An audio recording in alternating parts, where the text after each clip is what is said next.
Cleaning your ComfortGel Blue full mask and tubing before the first use and every day is very important.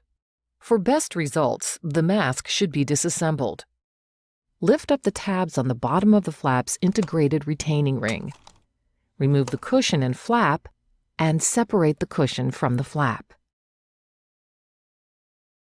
Wash the mask parts and disconnected tubing in warm water with mild soap. Avoid soap with conditioners or moisturizers. Do not use bleach, alcohol, or cleaning solutions containing bleach or alcohol. Rinse thoroughly with water and air dry out of direct sunlight.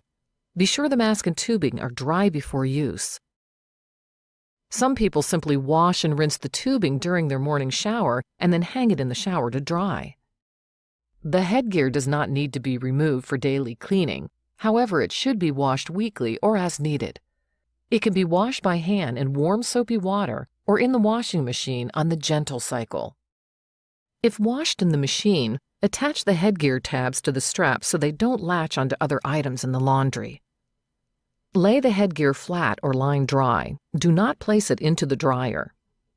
If your mask and tubing still contain moisture when you're ready to use them at night, connect them to your PAP device and blow the water out before you put the mask on.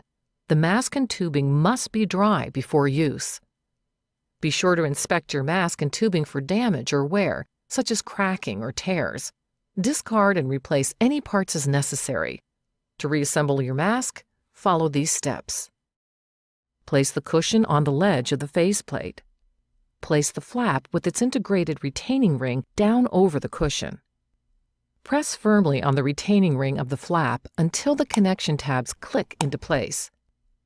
Gently tug on the cushion and the ring to make sure all of the parts are securely in place.